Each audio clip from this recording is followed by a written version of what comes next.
Hey, what's up, everyone? You're currently tuned into TBD on KCSB FM 91.9 in Santa Barbara and netnetradio.com out of Tijuana. Today, I am joined by Garrett La Bonte from La Bonte. Your last name, yeah, it is La Bonte, so it's the name of your band.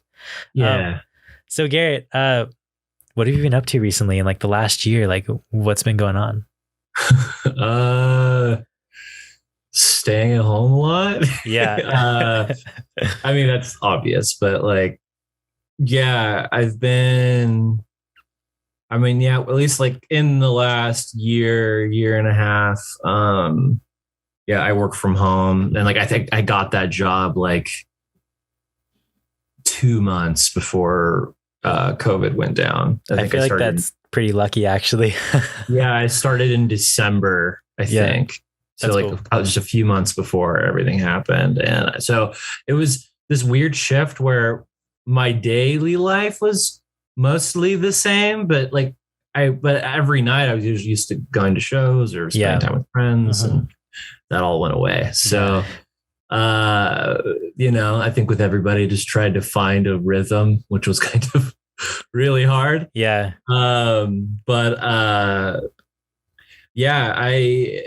The record that came out this year, it was one recording session away from being done at the very beginning of 2020. I really? think like the week after everything shut down here in LA and the stay-at-home order came out.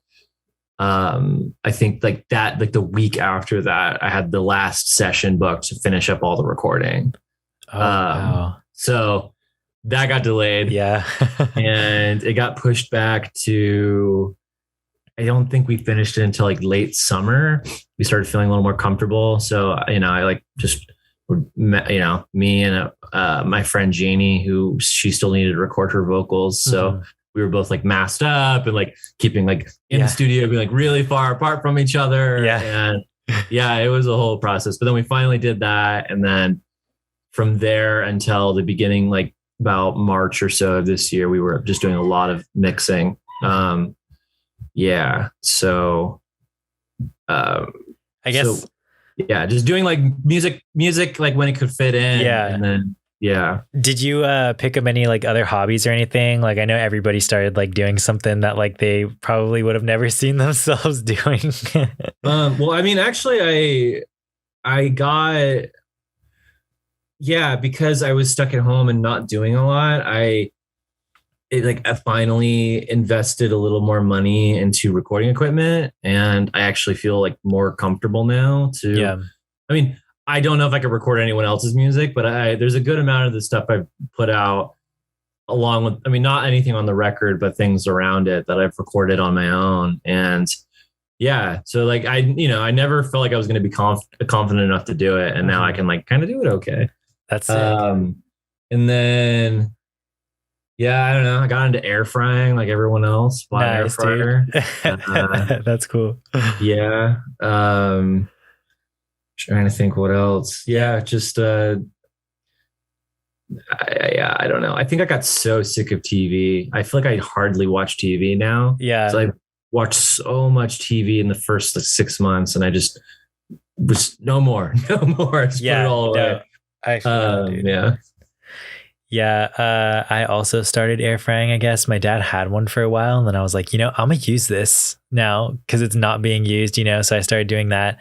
I actually have never been into TV, so that was never really like an issue for me, which is like, I guess, interesting because I know all my friends are like, dude, like I'm getting bored of just like watching Netflix all the time. But I did start picking up like a Switch, which I feel like it's just, I got a Nintendo Switch or whatever, which is just like I bought a Switch too. I had that moment. Yeah, you know what I'm saying? Where it's like everybody started like just getting, playing Animal Crossing and like all that stuff. Like, yeah. I feel like COVID honestly probably helped like Animal Crossing and Switch sales for sure. I mean, they were sold out for so long, and I had to. I finally was able to go visit my family, I think, later 2020. Because a good chunk of my family lives in Utah, and we were just at a random grocery store that had Switches. That's so it was the only one I'd seen in like months. So I was like, okay, I guess I'm going to buy it at this grocery store. Yeah. But yeah, it was a nice way to like, cause I have like a 15-year-old nephew. So it's like just a fun way to like communicate with him. Oh yeah. All he does is video games. So it's like, at least like we can connect on that level. Yeah. That's sick, dude. What else were you playing on it? I got super into like Zelda Breath of the Wild for a little while. I did Animal Crossing and Smash Bros. And the classics for sure. I did over the summer. This summer I bought the Tony Hawk reissues. Oh hell yeah, dude. Because I grew up playing so much Tony Hawk. Of course, dude. Yeah. So yeah, that's pretty cool to have like that in my hand. Because I bought the one that's just the handheld one. It doesn't connect to the TV. Yeah, that's one I have. So it's just fun to like. I think I was like I was on a plane sometime this year, and I'm like, okay, well, I guess I'm just gonna play Tony Hawk on the plane. Yeah. Like 12-year-old me would be freaking out right now. But I didn't grow up with a video game system. I think I only got my first video game system when I was like 18. Oh, really? So, and yeah, I'm the youngest of 4. So none of my siblings, none of us had video games growing up. And so I think we only had a computer, and I played Tony Hawk Pro Skater 2 on the computer. And like, first, like, had to learn it on the keyboard. Like, I'd play it with the keyboard. Yeah. And then eventually, like, my dad or my mom bought us like it looks like an old like Sega controller, but it's like for the PC. And for the longest time though, I don't know what caused it. I don't know if like the computer just had a bad graphics card, but anytime you would grind, it would freeze the entire computer and it would crash. Really? So you just have to play the game without grinding? I had to learn how to play the game without grinding. That is so funny. You grind by accident, you're like, damn. Yeah, it would just crash it, and then it took forever to boot everything back up, start the game over. Yeah, dude, it's like a really strange way of like learning how to play a video game. Yeah, that's really funny. I actually had no idea that Tony Hawk was even on PC. We had so many weird games that you wouldn't know. I think like another one we played a lot was Star Wars Episode 1 Pod Racing. I feel like that game seemed vaguely familiar. Like I feel like I might have had that on like Xbox or something. I don't know, dude. Maybe. I played it. Sure. We played it so much. Like my sister who's closest to me in age, we just would play it all the time. That's so sick. You still have copies of those games? Can you find like an emulator or something? Like, can you like whip it out at some point? Like, just I haven't looked into it. It's been so long. We got rid of I think when I was 24, my mom, we lived in Orange County for a really long time, and she eventually moved to Utah to be closer to my family, other family. So we like got rid of so much stuff at that time. Yeah. So, like so much of like the old computer games and all of that, we just got rid of. End of an era. Some of it I kind of miss. I wish we didn't. Yeah. Yeah. So I guess like, have you been like playing any gigs or anything recently? Yeah. So we played in September. So like the first 2 shows as La Bonte, which, was, I never really, I think I only played 1 show. The band was originally called Just, and as Just, I usually played as one, I either played solo or at most would be a 3-piece. And I think we did 1 show as a 4-piece, but yeah. So now, now that with the record out, La Bonte we've played 2 full band shows, and those were fun because it was like 6 people on stage. That's sick. I'd never done before, and it was really fun. That's cool. And then I think so I did those 2 in September, and then October, my good friend Daniel Spear, who used to play in a band called Struck Out, and I actually was in this band Struck Out for a little bit. He recorded some solo material that he finally put out. So he asked me to play the show, and I played by myself. So that's sick. So you guys played the LA River too, right? Is that like an active thing? Yeah. So we played Alex's Bar in Long Beach was like our first show. Yeah. Back. And then we played the LA River. It's really close to my house. That's sick. How are those LA River shows? I feel like that's so sick. Like I feel like people are starting to like go back to doing like just DIY like generator shows and stuff again. Like they're really cool and like just fun to experience. But that show in particular was one of the most stressful shows I've ever like experienced. Why? Because I haven't really ran shows in a long time. I used to do it more when I was in Orange County, but this is like my first time in a while running a show, and I had to bring the PA, had to bring all of my equipment. My roommate James played in the band at that time, so we like brought his equipment too, and it was just all of this getting everything down there. The show started a little bit later, and I was just it was getting dark. And the biggest thing about it is that I rented these generators, and the person I rented them from told me, "Oh yeah, they already are filled with gas, so you're going to be fine." And they kept dying so many times. Oh, that's rough. So thankfully they gave me a little gas tank, so I had gas on hand, and we were just like, I think for every band, at least the generator went out once. So like in the middle of their set. So I would have to go back there and then like put the gas in and just like crank the generator back in. And then I don't know. I think by the time I played, I was just so tired and exhausted. And I mean, it was super fun, and I'm glad we did it. And just like the spectacle of it was awesome. Yeah. But and then just like amps weren't working correctly. Couldn't hear myself. It's kind of a mess, but it was really fun though. I mean, I'm glad we did it. Yeah, that's cool. That sounds stressful, dude. I feel like everybody's like first like show that they're hosting back is just stressful. You just want to make sure all of the logistics are back. And especially for an outdoor show where you're just depending on generators can be like a struggle, Yeah. We had a cop did show up. Oh man.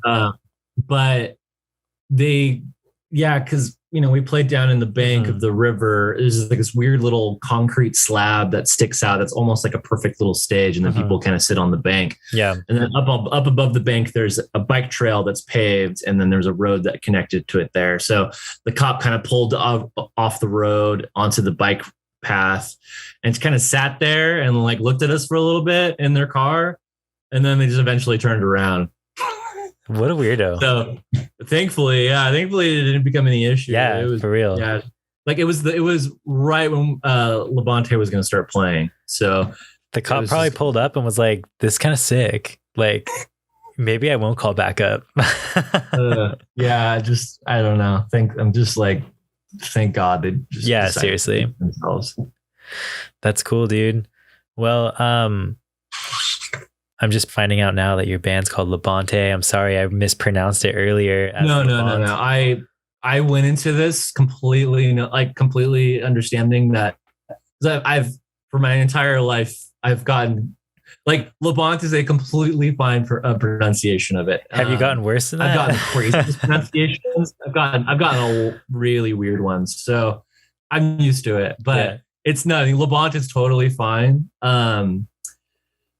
My grandfather La Bonte is like is a name that is around. Other people have it. And, people, especially in like Canada, in the east side of Canada, the more French part. Yeah, the French side. But my grandfather kind of made this spelling on his own and like added the space, like, cause he just I don't know. Just something he decided to do. He decided to like alter. That's kind of sick, honestly. Yeah, so cool. The way we pronounce it is probably completely different than like anyone else the last name pronounces it. Yeah. So it's like even we're probably pronouncing it wrong. It's just what I was told since I was a kid. Yeah, that's funny, dude. That's interesting. Yeah. Because our name was originally just all one word. It was originally one word, and then I think it was actually something completely different when my like ancestors were in Canada. Oh, really? But then it got changed to, I think it was just Boln. Like I think it was that for a minute. And then they added the La Bonte and all that. But yeah, it's honestly, it's kind of, it's fun for me to kind of hear how people pronounce it. I don't mind at all, however. I mean, it's kind of the whole name, whole reason. Like, I mean, I was really skeptical of naming the band. Like, I didn't want to name it Garrett La Bonte or anything like that. But I talked to friends and some other people, and because I wanted to change it, and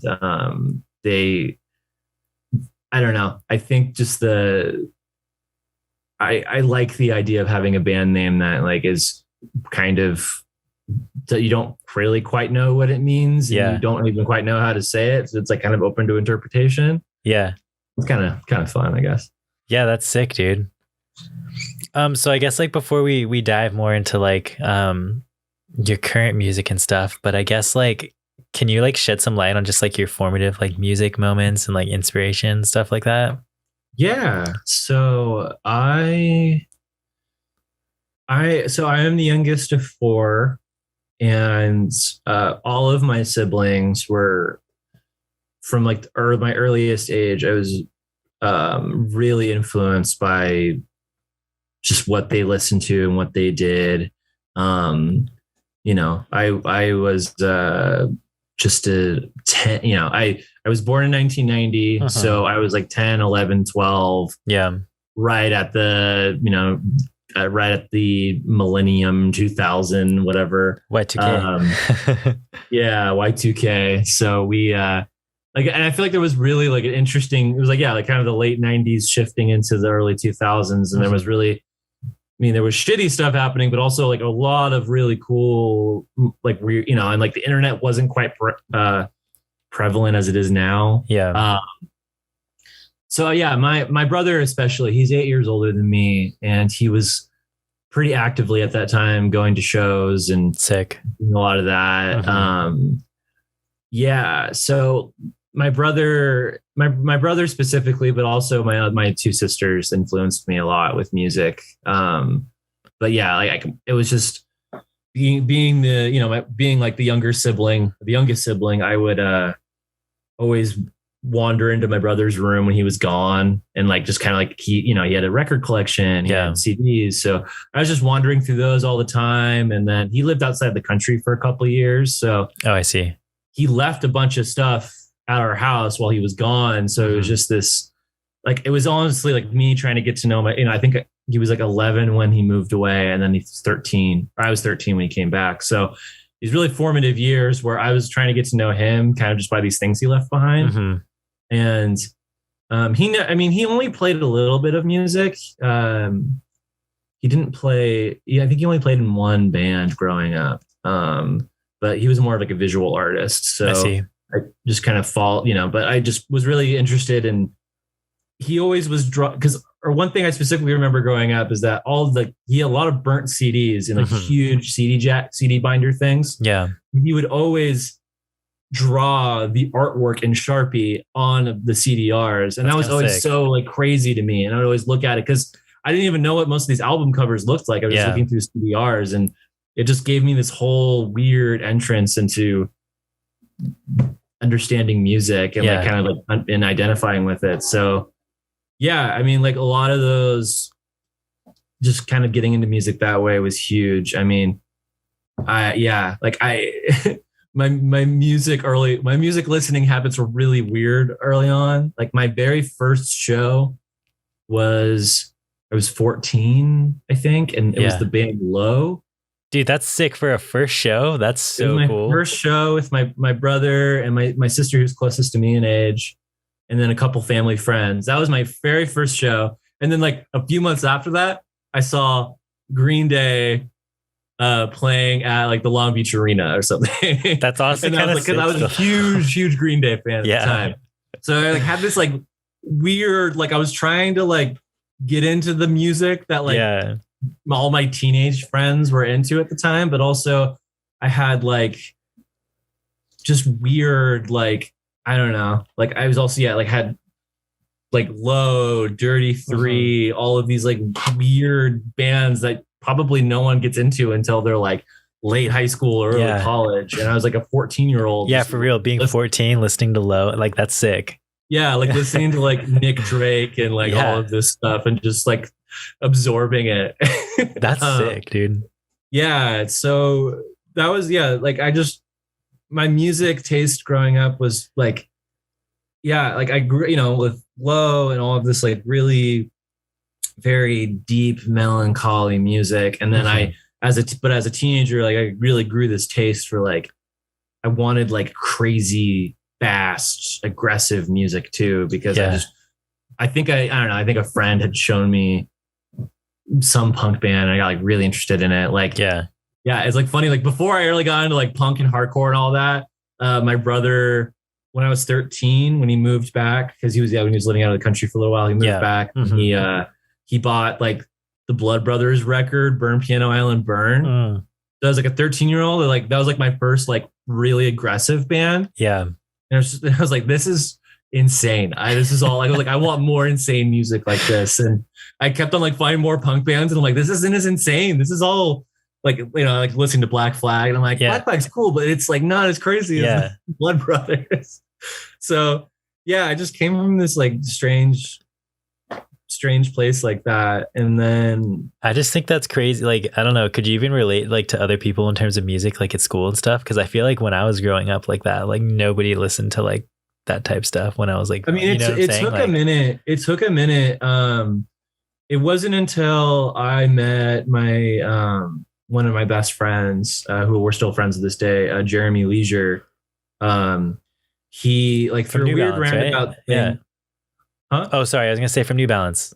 Yeah. So I've known Jeremy since my freshman year of high school, but we went to different high schools. We had like a mutual friend that, I don't know, it was kind of this weird thing where I had a friend that got kicked out of the middle school that Jeremy went to.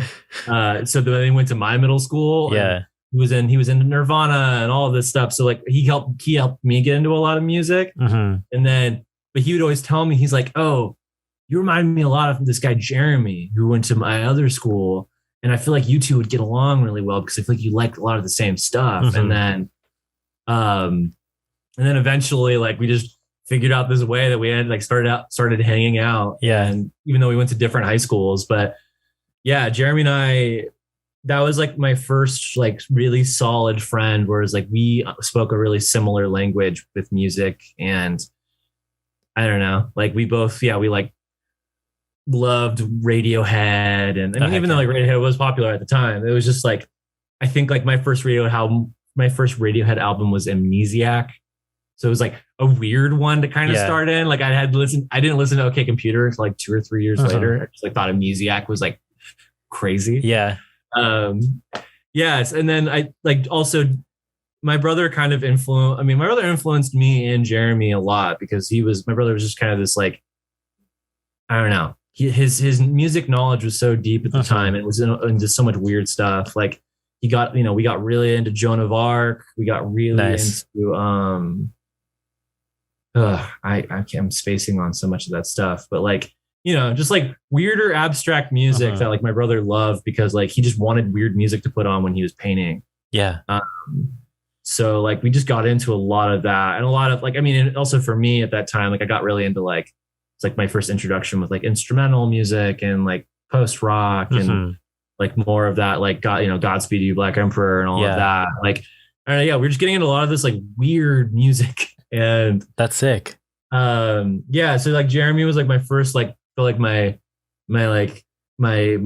brother and this like, this weird like music journey we were experiencing. And then Jeremy and I we were in like my first 2 bands I was in with Jeremy. Oh, nice. We had like 2 different high school bands. And then after high school, we played separately for a little while. And then I moved away and then came back in like 2011. And I didn't do music while I was gone, but when I came back, I wanted to do a band again. And eventually I joined, Jeremy was in this band called Canyons.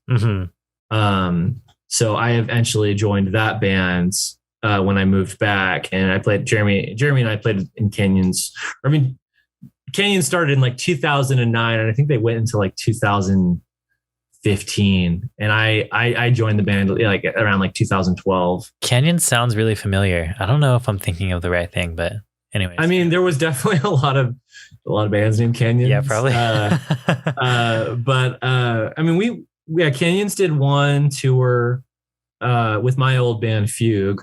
We actually toured together at the same time. We did a West Coast. Yeah, I think Canyons played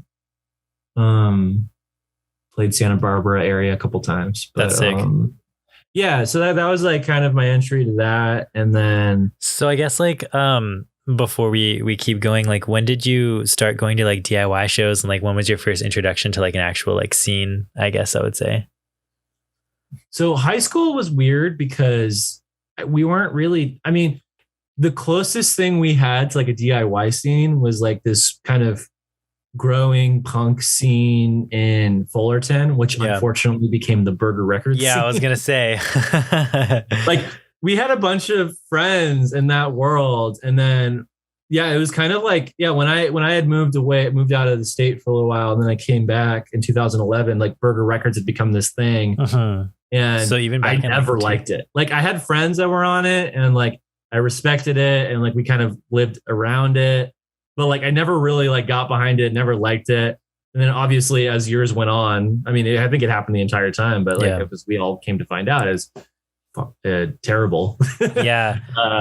Burger terrible for most of the terrible culture for most of the time. But did you realize that it was like a terrible culture back then, or were you just like, I don't like this? I mean, I just kind of knew to keep it at arm's length, and I had no, and like they just, I had a lot of the people I knew who went into doing Burger Records bands. It was just like, I felt like it was like an overnight change of style. Like they just wanted to like, it was like a blatant change just to sound like a burger band. Yeah.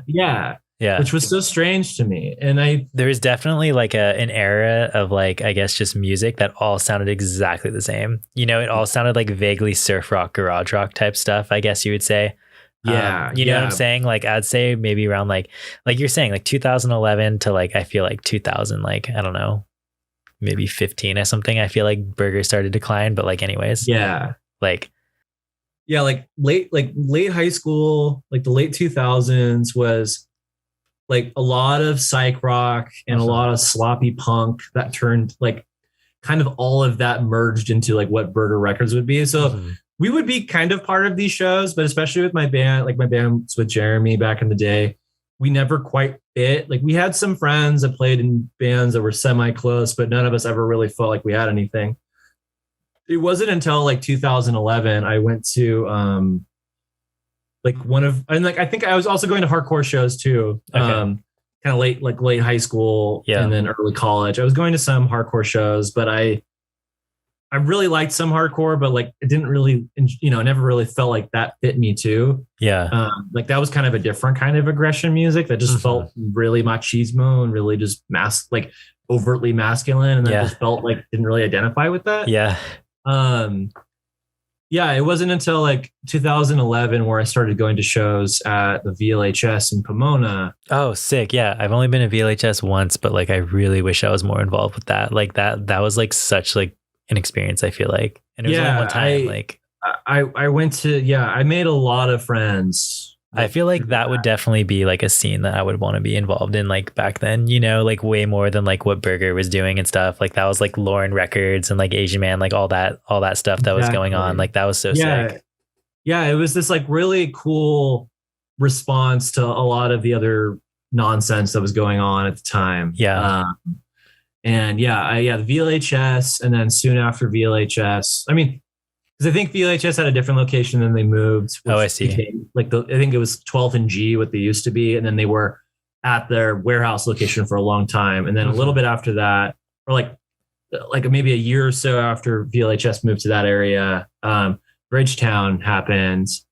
And also, since I was in this band with in Canyons, and then my band Fugue was starting around 2012, Fullerton kind of had this thing happening that was like a separate of the Burger record stuff. It was like this band like Palm Reader that was really great, that my friend Byron and Andy, it was just, and Addie, they were this great band. And we just kind of like started growing from there. Was this all centered sort of around like Bridgetown DIY, like you were saying, I guess? This was separate. Okay. This was kind of just like, Fullerton was weird because we only had like bar venues for a long time. And then, but Jeremy and I, and then some other friends, late, like late 2000s, we started our own, like we didn't know how to do DIY shows. So late 2000s, we started doing these acoustic shows kind of around Orange County. We called them like the revolutionary pour shows is like what the organization or like the booking thing we called it. Yeah, that's sick. But like we did a lot of acoustic shows and then we did some electric ones. And under that kind of moniker, we were starting to do more, like we did so many shows at like vintage stores and weird shops. We did that. We like, because there was nowhere else really to play that weren't like bar venues and other places, like or bigger venues in Orange County. So we did a lot of that. And then, eventually got connected with VLHS and with Bridgetown. And then I started making friends with people in Long Beach. And Orange County did have kind of its bustling DIY scene for a while. And it was kind of cool. And then it kind of came to a head when this organization OCDIY eventually came, like they had a venue. Oh, really? Weird behind the scenes stuff happened. And also it was like down in South Orange County, which no disrespect to anyone who lives down there, but it's infamously just not a fun place to be because it's all just really wealthy people. Like many of like the first time I saw people like heavily doing cocaine was like at like party, like shows I'd go in parties down in South Orange County. That's so funny. Like, weird vibe. Like lots of rich kids with a lot of drugs. And just like it was just strange, but there were some cool bands and cool things that came out of there. But eventually the OC DIY venue, I guess, fell under, and that's a bummer.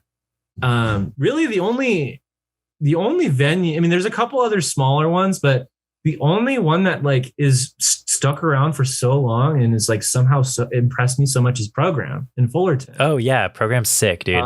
Program is like the mainstay, and even though they mostly do like hardcore and pop punk and a lot of that, like my band Fugue especially, we kind of got in there pretty early when they started doing shows in Fullerton, and I became good friends with Chris, one of the owners, and my friend Madison that booked a lot of shows. He would help us. We played there so much. And I'd go to shows there so much because it was just like, it kind of became the one place that like kids would show up to shows there. And it was like, and and I'm going to be playing there next month, and I'm excited because like I haven't been there in a long time. And it's like one of the last like DIY things there right now. Program is super cool. Can you talk about Fugue real fast? Just like a little bit more about that? Yeah. So Fugue, I was in this band Canyons with Jeremy Leisure and my friend Nick Nadell and Megan Chaplin. And that was kind of like, we were like a weird, like kind of like too early for the indie rock revival. But like, influenced by like Modest Mouse and Tom Waits and that's cool. Pavement and all of that. But then Fugue, like so my two camps of music I love is like the slower, quieter, more melancholy music. But then the other music that I always loved doing was like more aggressive, kind of like punk fed indie rock or like post-hardcore. So like two of my favorite bands in the world are Fugazi and Unwound. Oh, nice. Yeah. So sick. My band Fugue is like that idea mixed in with like a tiny bit of like the post-rock stuff I grew up like loving. So it was a 3-piece with me and my friends Jake and Jordan Brown. We had grown up together and we were active from 2012 until really 2018. We kind of stopped, and we've been talking about starting things up again. We're figuring that out, but that'd be cool, dude, to bring Fugue back. We have some things in the works, and we're gonna figure it out. But dude, that'd be pretty sick. We need more bands like that. Yeah, that's cool. I love that band. I played guitar and attempted to sing in that band, mostly just yelling. That's sick. We toured a lot with that band, mostly Western United States, but that band was just like a big like formative experience for me. That's like how I really like became comfortable playing music and kind of found my style. That's so cool. Yeah. Yeah. It makes sense. Like I can see how like you're playing like program and stuff a lot too, because I feel like that's just kind of like the style of music that they have there, you know? Yeah, So. like we like worked enough that we could play there. Like we were aggressive and loud. Yeah. But then we would have like weird drony parts for like 5 minutes and everyone was confused. Like that was the fun thing about that band, is that we would just show up, and so many of the times we were only allowed to play 20 minutes. So we would just play we would just play like we were all about really intense dynamics and like playing. It was like a journey, you know, like we would just, our goal was to either have people walk out because they thought it was too like annoying and loud, or to just be like, what in the world just happened? That band was a lot of fun. Like definitely was like a really important experience. That's sick, dude. Well, looking forward to seeing more of you hopefully in the future. Yeah, definitely. So I guess like before we jump more into like your new record and stuff, I wanted to talk, because I know you're playing in like other stuff as well. I saw that you're playing in RX too. Mm-hmm. Oh, nice. Do you want to talk about that a little bit as well? Yeah. We that band started a month and a half before COVID. Oh no. It is Sam Farzin from Media Jeweler and his partner Sammy Regal. We all worked together at the same job. Yeah. And we decided, and then Sam and I, we kind of made the realization one day, we're like, we never really did a band. We've never, I've known Sam for a long time, but we've never done a band together. Yeah. I played a couple shows with, he had an old band called Windy, and I like played second guitar, and I played with them a little bit, but like I was never in a band that like he and I wrote music together. So, the two of the members of Media Jeweler don't live close. So one of them lives overseas. So they don't get to play as much anymore. So Sam was kind of itching for a new thing. And we started talking about it, and we decided to I think like we went into it wanting to make like a more like, we wanted to make like an aggressive, like, a band. I don't know if you know them, the Dog-Faced Hermans. I don't know if I do actually. That sounds sick. They were just like, I think they were like a Scottish, they were Irish, maybe. They were associated with the band The X. Okay. But they were just this like really weird, aggressive post-hardcore band from like Ireland or Scotland, one of the two. And that's cool. We were really influenced, and like just like that band, like really crunchy bass. So I was like, okay, like I want to do that. But then it kind of Sammy came into the picture, and we started doing that, and it kind of morphed into like what it is now, which is just like we program a drum machine, and Sam does weird guitar stuff, and I still kind of do the crunchy bass thing. But then Sammy has an amazing voice. Like she used to be she was in like a musical theater and choir through high school, and just like has this like very natural, really strong stage presence, which had never really been in a band. So we just decided to give it a shot, and like that's so sick. Yeah, and that band's really fun. It's we actually just played with we played Dummies record release show. I saw that actually. Yeah, that's actually how I found that your band RX. Was because like, Dummy like announced like their show, and I was like, oh dude, another sick like new LA band. And I was like, oh dude, that's Garrett in that band, Yeah, that's cool. It's that one's really fun. Yeah, that's the other. Yeah, I think that's really my only other band I'm doing actively right now. That's cool.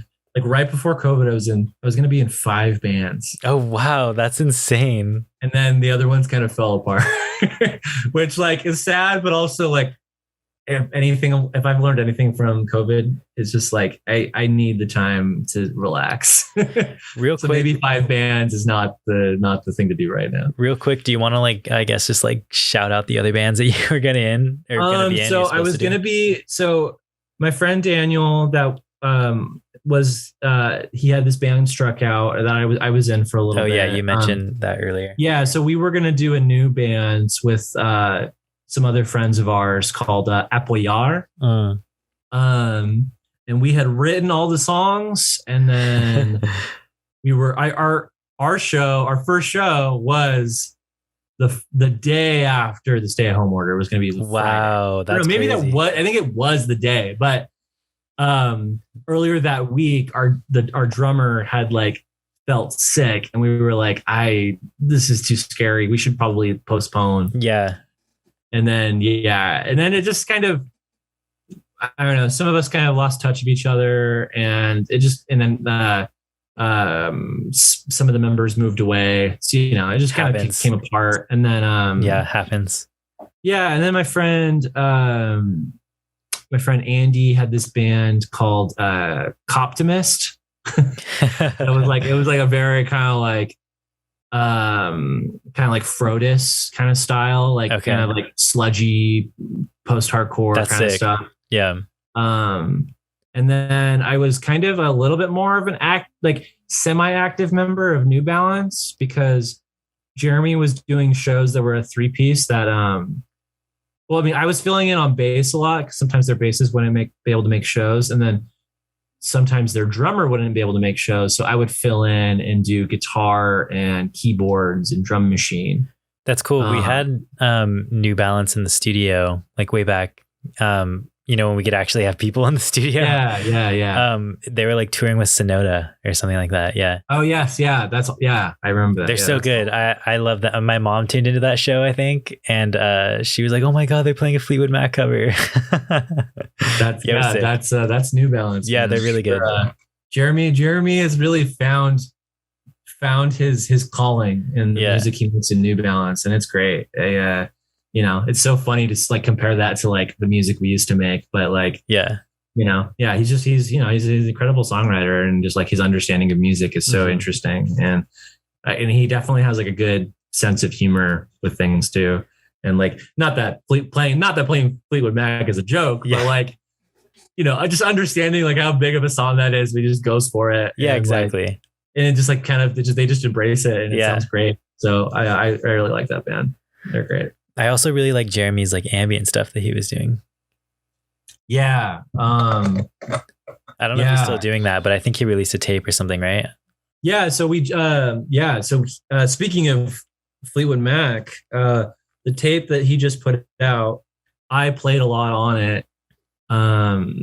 Like I did some like lap steel and that's super sick actually. But it's all ambient renditions of the Fleetwood Mac Rumors. Really? I actually haven't looked too far into that tape, but that is so cool. Jeremy kind of buried the lead on it, which is kind of funny to me. Like I just was like, hey, you haven't been saying this is like a Fleetwood Mac rendition. Like, should I even say it? And he's like, yeah, no, like, I don't mind. That's so funny. I feel like that's just something cool for someone to like realize, like, hey, like these are all like Fleetwood Mac album or song titles, like.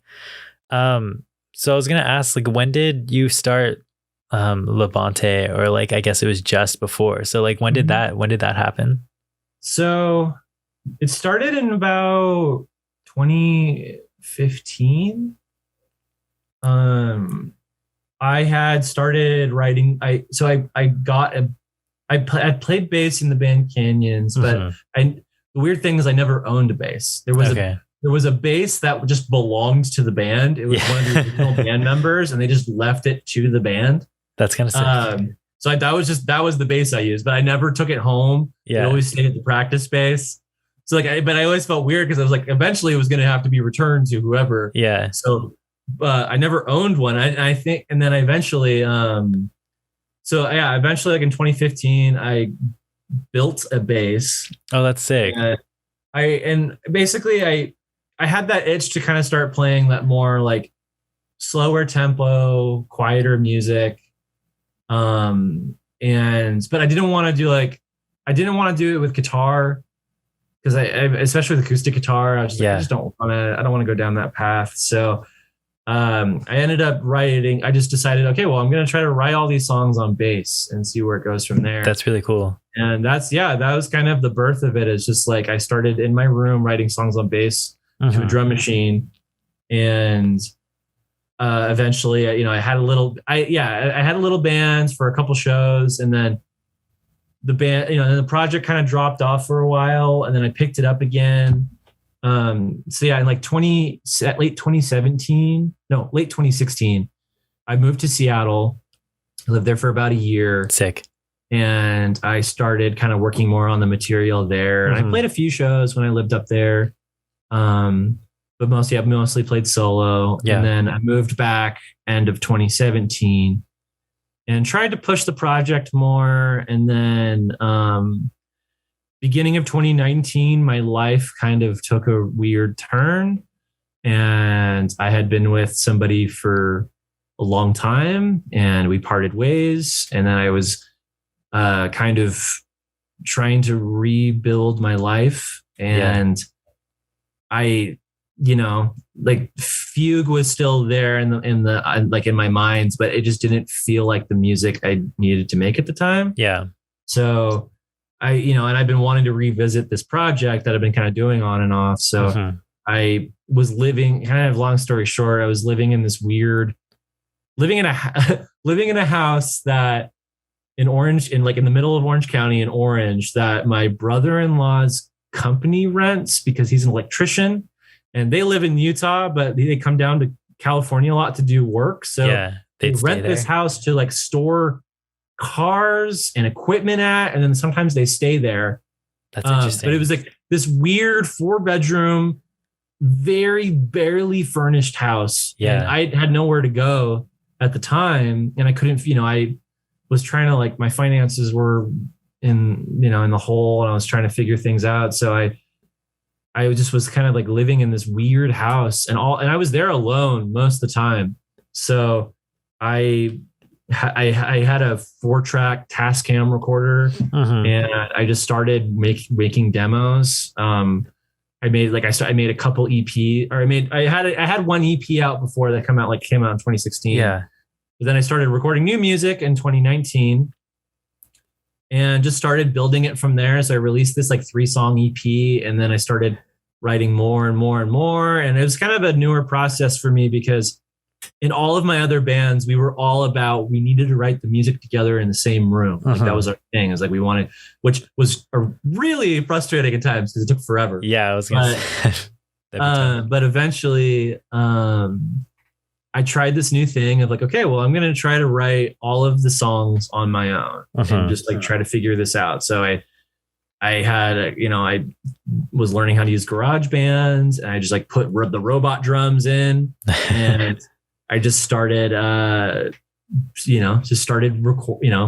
plugged my computer straight, or my guitar straight into an interface, and just started messing around and trying to write this stuff. And then I eventually had 10 songs, and it was basically since I had gone through this life-changing experience, I had so much I feel like I hadn't reflected on, so much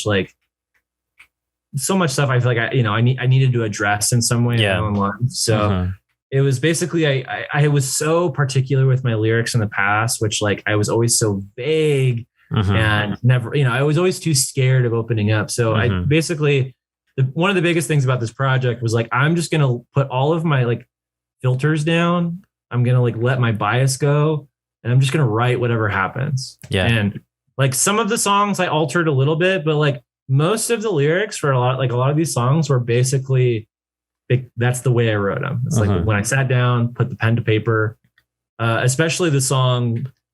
I found it recently. There's the title track of the album, Don't Let This Define Me. It was my only experience of, I was in the shower and a melody came to my mind and words started coming to my mind. Yeah. So I hurried out of the shower, dried up, and got dressed really quick, and then just started writing all the lyrics as they came. And I had the music, and then I recorded a thing to my phone, and that was there March 2019. And it is the song is basically what it became.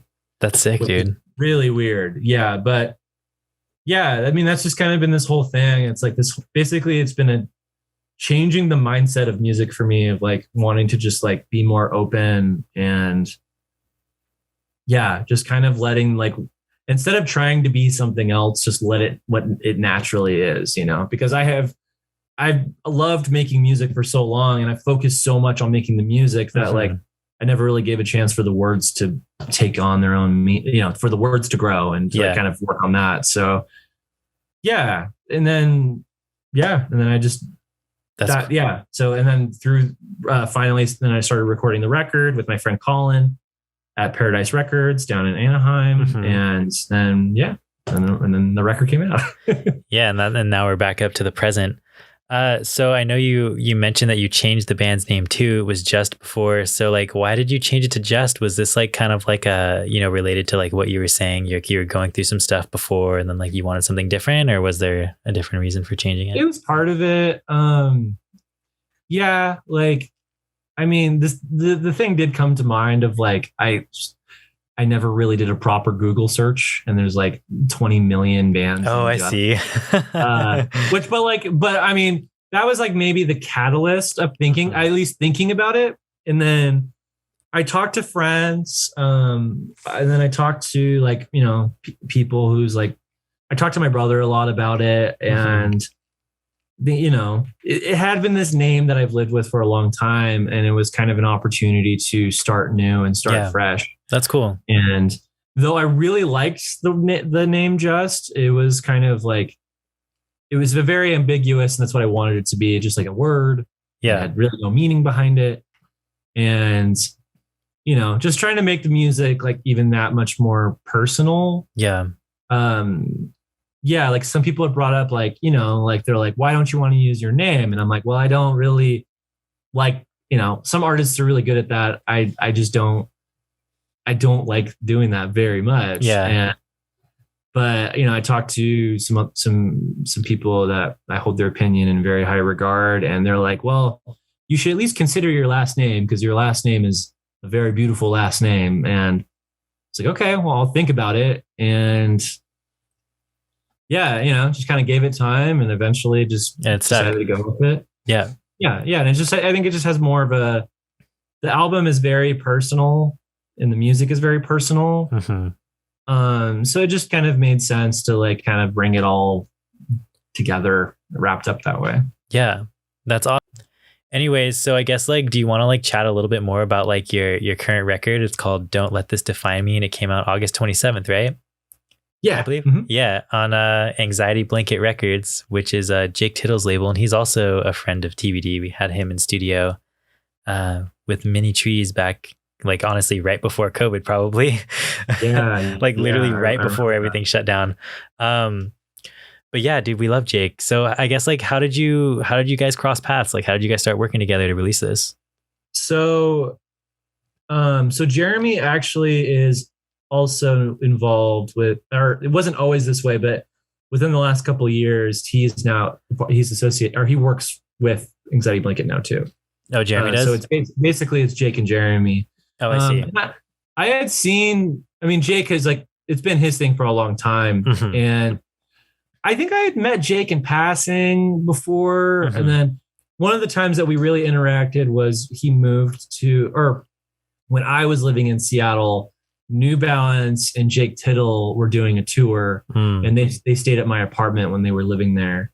And, and like they were there for a few days. So I got to hang out with, got to know them. I got to know Jake, got to know his brother, Sean. And yeah, it was just like a fun, and I got to know him that way. And then, yeah. And then I just, he was always around and in circles. And especially when I moved to LA, got to see him more and interacted. And, once the record started getting closer to being done, just kind of having conversations with Jeremy about it. And he says, he's like, I don't know what your plans are, but you should send it to Jake and see what he thinks about it. And I was like, okay, I'll give it a shot. Like I had some other leads I was trying to follow through with. But at least I don't know. Like I had a lot of I feel like I had a good community in Orange County for so long, and then I kind of fell apart. And I feel like I haven't really had that for a long time. And then just like talking to Jake and Jeremy, like they care about the bands they work with. And it's like, it's not a huge money-making thing for them. They just legitimately love music, and they want to work with people that they care about. And I really like that it's like this LA community that's kind of growing out of it. And I don't know, that's just more like it's more of an exciting thing for me, like working with people that I know that I can trust and that they'll care about the band. And yeah, just like something that feels more homegrown and feels more intimate, and like, yeah, it's kind of like more of like a family, I guess.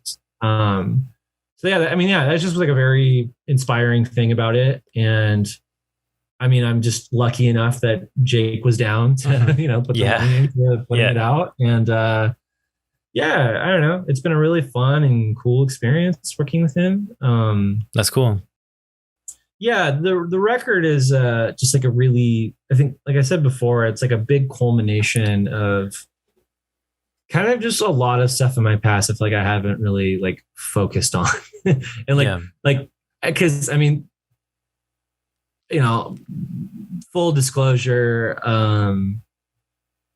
So I was, I mean, I haven't blatantly said this, but this marriage came at this album came at the demise of my marriage. I was married for 2 years with someone who was married for I was with somebody for 6 years. So coming out of that was like, okay, well, life is weird now. Yeah. I grew up in a very religious household. Mm-hmm. I grew up, I grew up in the Mormon religion. Mm-hmm. I grew up with a lot of really strange external expectations of what it means to be, what it means to be a good person, what it means to be a man, what it means to be a good partner, a good husband, or whatever. Yeah. And a lot, I really, so much of that is like, it's, even though I don't want to believe it or don't believe it anymore, so much of it is stuck in my brain. And I can't, so a lot of this record kind of came from a place of working through that. I started, even though I did officially started therapy at the beginning of 2019. Nice, this is kind of just like this artistic way for me to just really like confront a lot of demons and ghosts in or skeletons in my closet, and just like trying to figure out, just trying to like identify them for what they are. Yeah. And, like some parts of me are never going to go away. Like, this weird expectation and, and even like the trauma that I have experienced in my life, it will go away, or it will get softer eventually, but it's the stuff that like always will be with me in some way. And I guess I don't know, especially coming out of a divorce and my like my whole human being, I felt so much less than. I felt so small, and I felt so like controlled by external things. And I felt like I felt like I was just my problems. I was like, okay, well, like, I feel like, I am now a person who failed at, or even though like I have learned that relationships, marriage, whatever it is, a joint effort. But at the time I was like, I failed. Yeah. I messed up. Mm-hmm. Like I'm not a good son. I'm not a good partner. I'm not a good, I felt like I was just failing in so many ways. And I was, like financially, it was just not doing well. And, I'm also like experiencing deep, deep depression. And like, I felt like I was this flawed person. So actually, in one of the lowest moments, Jeremy said this thing to me that he said, I know things are hard, but never let anyone define your worth. This is like, you are the only one that can decide that. Yeah. So that kind of sat in my head for a long time. And then when I started writing these songs, it started kind of coming out about all these things that I've experienced. And it just got to the point where this phrase started ringing a lot in my mind, kind of based from what Jeremy said, that like, I don't want this moment to define who I am. Like I don't want it to like tear me down. I don't want to be like just this mess for the rest of my life. I don't want to just be like the culmination of all my problems and all my weaknesses. Yeah. So it just kind of came of like, I was feeling this isolation, feeling the sadness, loneliness, and just like, feeling like a failure. And yeah, it was the first time in my life that I had, I was so good at letting other people talk down to me and letting me getting pushed around and letting other people decide things for me, where I really decided to just take a moment and like, okay, well, I'm finally going to make decisions for myself, like, even though I was a reasonable adult up to that point, but I just feel like I wasn't really in control. I was being more acted upon. I wasn't really acting in my life. Then I finally decided to take this change. And yeah, I don't know. That was just the phrase that kind of kept me through it. It was like, this moment does not define who I am. I am not this. These are feelings that are just coming through me in the moment.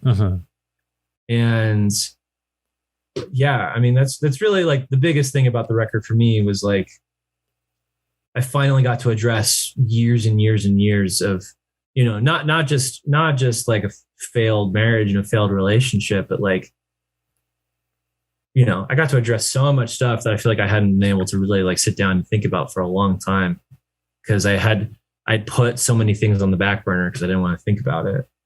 So that's really what this is. It's kind of like this first step in this direction of me facing who I am and not getting mad, not like getting super upset and defensive. It's just being like, no, this is who I am. So, these are these things that have happened to me, but I can move forward, and, I don't have to be in this place forever. And it's been a huge thing for me. And it's kind of intense to release music like that. Yeah. I was actually just going to like ask too, like, how do you feel like playing this? Like, does it ever open up, like, I don't know, the old wound or whatever? Like I feel like that would be like, I don't know. I feel like if it was me, it'd be hard to like talk about that stuff in front of people or like, play it, because it'd just be like bringing stuff back. I mean, it might be therapeutic in a way, I guess, too, as well. But yeah, I mean, it kind of just gave me an opportunity to let a lot of things go. When I put them in a song and I can sing them, yeah, it's like I'm thinking about these things, but it was these things that have been sitting with me for so long. And I think it's like, it allows me to finally like, these things don't just, they're not just inside. Yeah. I could almost, they're not outside. And like, people can listen to these songs, and like, also, a big part of it is like, people can listen to this song and get something completely out of it, completely different out of it than what I meant the song to be. And that's awesome. And that's incredible. Yeah. But yeah, like it does, the first couple of shows were pretty crazy and was pretty weird. But it was like, especially the first show back, it was playing these songs that are intense in emotion, in emotions, and intense in their nature. But like, people were just, happy and cheering me on, and like they were excited that this was just even happening. Yeah. Just kind of this moment that like, wow, like I feel like I can finally, it's like, it was honestly like almost like a closing of one chapter and then opening of a new one. Yeah. I could see it almost being like, I don't know, I guess I'm kind of just like, not to like impose like my thoughts like towards what you were thinking, but like, I can almost see it as like, if you like are able to like write it down and like put it in song, it's like you understand your issues enough to like let them go at that point, where it's like you finally have like a good understanding of like what you're feeling. Cause I know like when you're like depressed sometimes, like you don't necessarily know exactly like why, or like, why you're like feeling so bad. But then like, when you can finally articulate that in words and stuff, it's like almost like easier to let it go, because it's like, oh, this is why I'm feeling this way, and I can actually like work out of it now that I know what the root issue is, yeah, absolutely. Cool. Yeah, that's been an experience with me for a long time. I didn't really love all of the lyrics that I wrote in Fugue, but there were lines that I had written, and then even years down the road, years down the way, I would revisit some of them, and they like took on a whole new meaning. Yeah. And I mean, that's just like the crazy thing about like writing in general, but specifically songwriting, is like you can write something and it has this meaning in one moment, but then even you as the writer can revisit it, and it can take on a whole new meaning or it unlocks something in your mind that maybe it didn't do initially. And that's happened to me too. Like, since the record came out, like, I mean, I had to listen to those songs so much with mixing and all of that, but I haven't really listened to it in a while. Yeah. But like, even like when I play the songs and like for the session, so the songs they sang and kind of like hearing some of these things back, it's like hearing them in a different context. It's like, even me myself can learn new things. Yeah. And I don't know. It is like in the least religious way possible. It is very like a very sacred experience. Yeah. For me. Yeah. I don't know if that makes sense. Definitely. That's really cool, Garrett. Thanks for opening up about that. I feel like that was like very intimate and like you definitely didn't need to do that, but I really appreciate that you did. Like that's really cool.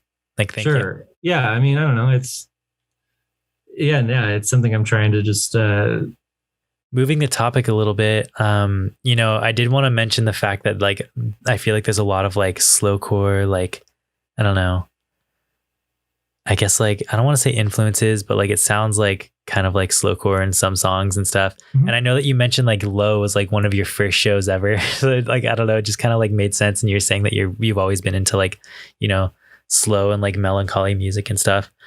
And like one of my friends, I guess, who usually actually is like a co-host of the show often, but they can't always make it. But they were saying that like slowcore is kind of like, more of a context rather than a genre. And I was like, it kind of like just really clicked for me recently. Cause it's like, I feel like there's so many like, I guess definitions of like what slowcore could be. But I think like a couple of things that I noticed with yours could be like, I don't know, like Spokane or some of those like slower, like third wave emo bands. I don't know. I just want to know like what like slowcore and stuff meant to you. Yeah. Especially so like at the end of high school, and especially like with all of these albums I would listen to from my brother.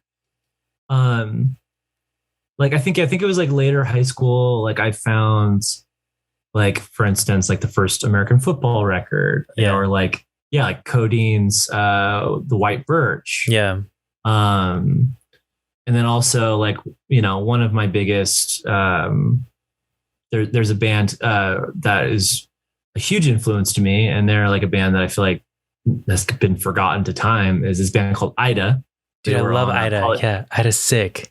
They're amazing bands, and they are like they were like one of my brother's favorite bands. Yeah, for a long time. And similar to Low, they just had this very like interesting spirit to them when they like on all their albums, and like I don't know. They approach music in this really interesting way that like, similar to Low, that like they were trying to be quiet and peaceful at a time where that wasn't really like, it was like mid late 90s. Everyone was just getting more intense and all of that. So I don't know, like that. Yeah. I don't know. It's like when I was listening to all these bands, like I didn't know the genres. Like to me, it was just like, I mean, I think the biggest thing I knew was like, oh, this is like indie rock. Mm-hmm. If it's like what I thought it was. Yeah. So it was like this and it was like music that just felt like quieter, but also like just I had this like level of sincerity to me, and this level of like being genuine and just, kind of like stripping away a lot of layers and kind of letting it be this more natural thing. Yeah. And that really, impressed me. And like, cause it was very pretty music, but it wasn't like pretty in like the way that I was used to with like, I growing up, I was told like beautiful music is like choirs and orchestras, which are also beautiful, but like, especially going to church, like this like spiritual music, like this is like supposed to be this is what's supposed to be moving you in a certain way. Where like growing up, like I mean, I can maybe appreciate some of it now, but like I was like, this has nothing for me.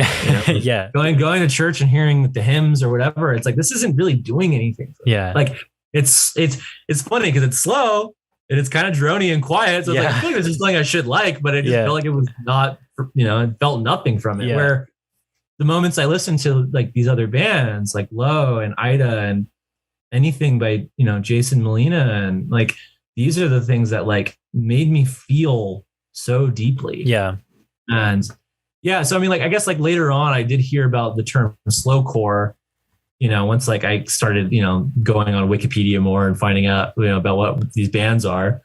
So like, yeah, I don't know. It's kind of like, I think it's like kind of a similar thing to like the emo label, where like even emo can be confusing, because like it's for sure. Yeah. because like in high school, or like, you know, I loved Nirvana, and I was like, this is like more emotional than some of the emo bands that like I listened to, you know. It was confusing to me, but like, I mean, I'm a self-proclaimed emo fan. I you know, I like a lot of it, but but yeah, it's definitely like, yeah, I think it's a context, like your co-host would say, or like, yeah, I think it's kind of like a, yeah, like I think it's an energy to what is going on. Exactly. Yeah, that's sick. Yeah, and energy. That's a good way to put it. Yeah, like I think like the band Ida could technically be in like moments they have like slowcore, but like they don't sound anything like Codeine. Yeah, you know. And like I feel like when people think of slowcore, it's like Codeine is the instant one. Yeah, or like Duster or something. I mean, or Duster or whatever. Yeah. So I don't know. Yeah. It's there's a specific band that I found in the last couple of years called Kepler. They were a band from Canada, and funny enough, their drummer went on to be the drummer of Arcade Fire. Oh, really? But, yeah, that's so crazy. This band, I found them kind of on chance, and they captured like so much of what I wanted to do in music. It was like slow and quiet, but like some of their songs would have pedal steel. Some of their songs would have like kind of had like a country feel, and some songs had like a weird kind of even more upbeat at some moments. But like it was kind of under that same umbrella of like, you could call it slowcore. Yeah, but it was so much more than that, I guess. Wow, dude, that's sick. I love that, Garrett. So I think that's like about like all I have for like questions and stuff. We have a couple of listener questions. Did you want to take those? Sure. Let's do it. So we have one from Hal 9000 that says most embarrassing moment. Just in general? I guess just in general. Most embarrassing moment. Maybe this isn't quite embarrassing, but like it's kind of, maybe it is. When I was still a practicing Mormon, I went to, I don't know. I was like, it was like towards the time I was like feeling conflicted about all of that, but I was still trying to be a good little person. So I had asked this Mormon girl out on a date, and you know, I think like we were supposed to go get Thai food and then go to like, there was like Fullerton used to have art walks. So we would and then like bands would play. So we were going to go to that. And then last minute, she like at the restaurant, she's like, oh, well, like I want to go to this like church dance instead. And like, you know, red flags were already going up, but I'm like, I was trying to like play along. I was like, all right, fine. You know? Yeah. Just trying to be nice. I eventually need to have a Mormon wife, so I guess I got to do this. Oh my gosh, dude! So we and I went to this like young single adult church dance, and that alone was embarrassing. That sounds terrifying. Like, I would not know how to act. Yeah, it was weird. I mean, I've been to some church dances where like at least I was able to be enough of a fool and have fun, but like this was like early 20s, and I'm just like, this is not a place I should be. Yeah, dude, I would not be able to handle that. Like, and then she and then like disappeared kind of like once we got there, and then it looked, and then like lost her for like 15 minutes, and then like was walking around this church dance, and then eventually like she like had really wanted to go because she wanted to hang out with this other guy. And she was dancing with this other guy that was there. So I just was like basically her ride. That's so awkward. And then I didn't know what to do. So I just sat down and like hung out for a while. And then she's like, okay, well, I'm ready to go home. I'm like, I'm gonna give you I'm like, I mean, it's still like just a pushover. It's like, okay. I gave her a ride home. And then yeah. And then I would have hit her with the ghost after that. I had the gall to ask her out again one more time after that. You're a madman, Garrett. Like, I feel like after that, I would have had to hit her with the ghost, but like not even just like, I hate this person or something like that. Or like, I don't want, like, it would have just been like, I don't think I can ever hit this person up again, because that was just really awkward. I mean, I was in a whole different headspace back then. The icing on the cake is I asked her out again, and she's told me, she told me, I'd like to, but I actually prayed about it and God told me that I shouldn't. Oh no. And she told me that, yeah. And then I was like, okay, well, God doesn't want us to hang out. All right, God, that's messed up, dude. Like, so I mean, I don't know if that's like traumatic or embarrassing, but I mean, the other story was maybe a little too graphic, so I didn't want to mention that. But yeah. This one, it's more like emotionally embarrassing. Dude, that's a rough one, dude. I know better now. I know better now. Yeah. I'm doing much better these days. But yeah, it was a very weird experience. That's what I'm glad you glowed up, dude. Yeah, I have definitely more respect for myself now. Yeah. So this next one says, who's been on rotation recently and who should we check out? Ooh, great question. I mean, this is one that's been on a regular one for me. And I won't go too much in the story, but I saw her last night and the power went out 20 minutes into her set. Oof. But it was honestly, it was kind of cool. But her name's Ella Minus. And okay. She's like an electronic artist from Colombia. Oh, wow. That's sick.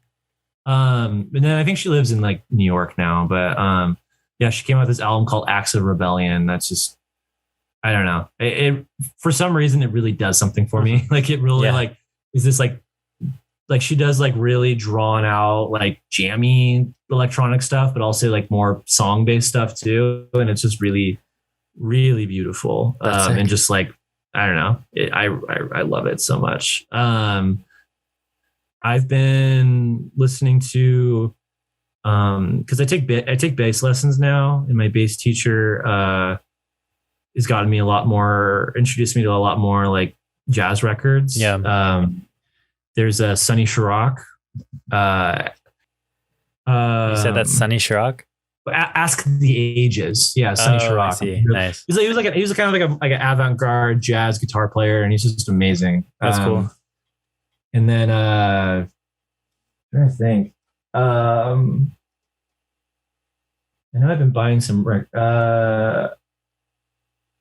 have been buying records. I'm just forgetting what I got. But also the last one I'll mention is from last year. The newest Yesu record is probably, I think it's, I don't know if it's his best record he's ever done. Yeah, that's sick. I actually have never really gotten that into you pronounce it Yeji, right? Yeah, Yesu. Yeah. Yesu. Oh, okay, never mind. Different artist then. Oh yeah, it's a Jesu. Okay, different person. Are you familiar with the band Godflesh? I don't know if I am, to be honest. Godflesh was like an industrial band in like the 80s and 90s. Yeah. But they were kind of cool because it was like guitar, bass, and drum machine. Uh-huh. It was like heavy industrial music. But after that band ended for a little while, and he ended up on going to do this project called Yesu that honestly has a lot of slowcore traits in it. But it's like really heavy, but like, I don't know. It's like this weird combination of kind of like slowcore. And I think some people call it like shoegaze, but like to me, it's just like, I don't know. It's really interesting. And he fits in a lot of like weird programming and electronics. Yeah. And he came out with this album last year called Terminus that I think is amazing. It's my, he's been around, he's been doing Yesu since the early 2000s, but I think this is like easily his best record. It's like, I don't know. I listen to it a lot when I go on walks, and it like, especially now that it's getting colder, it's just like the best record to listen to and get lost in. It's really beautiful. That's cool, dude. And you pronounce that Yesu. Yesu. Okay. Yeah, it's Jesus without the last S. Oh, I see. Okay. Yeah. Sick. Yeah, I think it is like the Spanish Jesus, I think. Or I could be wrong. But yeah. It's a really, really fantastic record. Awesome, dude. Well, I'll have to check those out. We have one more fan question here, or listener question. Weirdest thing to happen to you recently? Weirdest thing to happen to me recently. Recent things. Two quick things. The night of the Dummy show that RX played. This is probably like a good combination of embarrassing and weird. Yeah. We were outside talking to somebody, and we were about to go in, and this person parks and gets out of their car, and I am convinced that it's my friend Eric, and it's kind of far away, and I can't see him. Like it's like kind of fuzzy in the distance. But I just start like, there he is. There's my guy. Like, while he's like walking up, and I start getting closer, and I'm like, wait, this might not be Eric. But he's like, this guy's talking to me back, and he's like, yeah, and like we're getting closer, and I'm like, oh no, you are not the guy. Like my brain was like convinced it was him. Yeah. And then I got closer and closer, and I'm like, this is not Eric. I don't know who this is. And then I just started running into him the rest of the night. So that's like embarrassing and weird. That's so funny, dude. I would have just like gone with it the whole night. Just like, hey, what up, dude? That's so funny, dude. I shut down when I realized it wasn't him. Yeah. Like, oh. Yeah, definitely. That would have been so awkward. I would have been like, oh, not you. This weekend, I had a bit of a busy weekend. So there's actually a lot of weird stuff happened. But a very weird thing was driving around Hollywood. Because Jeremy and his girlfriend actually, and a couple other friends, we went and saw Wilco on Saturday. Oh, nice. And after the show, we were driving to try to get on the freeway, and we're just driving. I'm looking around. I started seeing a bright light like off in the distance. I'm like, that's kind of weird. Then we get up closer, and just this like whole part of a sidewalk is completely on fire, and I can't figure out why. And no one seemed worried about it. Like there was a guy standing like maybe like 15 or like 10 or 15 feet away from the fire, just on his phone, like looking down at his phone. But like the sidewalk was like just somehow on fire. Like I didn't understand how, I didn't understand what was on fire. And even like Jeremy and the people in the car, they didn't fully notice it at first. I'm like, yeah, what is that? And they're like, what are you talking about? They thought I was like pointing at a Curb Your Enthusiasm billboard. I was like, no, like the sidewalk's on fire. That is so wild, dude. We drove by and kind of slowed down. I like looked at it, and I still like really can't tell why it was on fire, but it was like a perfect square of the sidewalk was just in flames. Dude, LA literally doesn't cease to amaze me. When I'm out there, just in certain places and stuff. I work with this other dude who lives in Hollywood, and he lives like right by Hollywood High. Like, I guess like he says from his balcony he can watch like the football games and stuff. But anyways, he was telling me that like I don't know all the streets in LA, but he was saying that like at one of the major intersections there was just a guy with a samurai sword just like running around in the intersection. And he said that like the cops came and they blocked off the entire intersection. So he's saying that like there's this huge commotion going down just because this guy was walking around with a samurai sword out. And I'm like, dude, that is so crazy. Like LA is just so wild. Like Hollywood is just wild. Like, and then I have another friend who works for LA City Fire, and he sent me something. He's like, yeah, I'm on like my third dumpster fire of the day. And I'm just like, what? Like that was literally today too, like on my third dumpster fire of the day. Wow. Isn't that wild? Like, I don't know. It's crazy. Yeah. There's like there's some like, I mean, there's somewhere in East LA, Northeast LA where I live.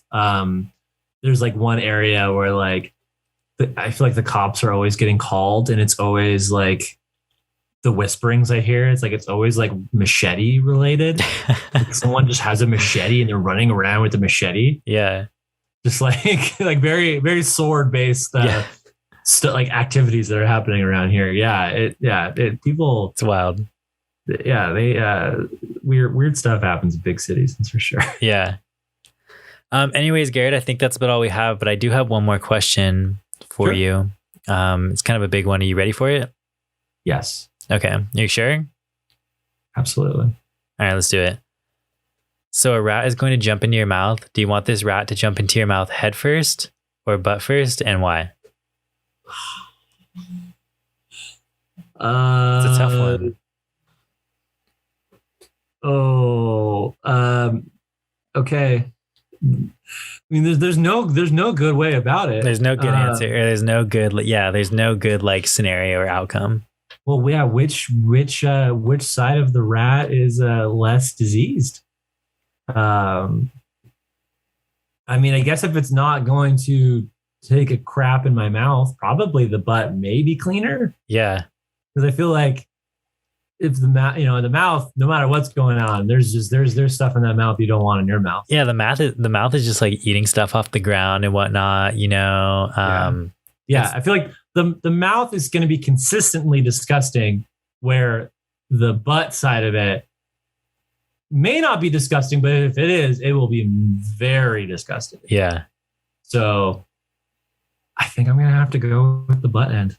So you're going to deal with the tail going down your throat. That's usually a big thing for everybody. Everybody's like, I don't know if I can handle the tail, but I did forget about the tail. Yeah, I don't know. I guess I'm going to have to stick with my decision. Yeah, that's a good one, dude. One of my favorite answers that I got on the show that I always go with now, because I think that's like my favorite scenario that we've gotten. But do you remember this band called Gold Cage? That was a thing for a little bit. Yeah, I remember that name. Yeah. Yeah. Anyways, one of the dudes from Gold Cage, but they were like, I take the rat and put it under my hat, make it my friend, and then we can make some 5-star meals, like Ratatouille style. He said it much more elegantly than that, but you get the gist. I do get the gist, and that is a very good answer. Right? Isn't that good? I feel like I wasn't very creative with mine. I know. I don't know how people. Mine's definitely more just like reactionary. Like, okay, well, I gotta figure this out right now. That's all right. We get a lot of like, I'll just take that rat like head first, and I'll just bite the head off, and I'm just like, okay, all right, that's how it's gonna go.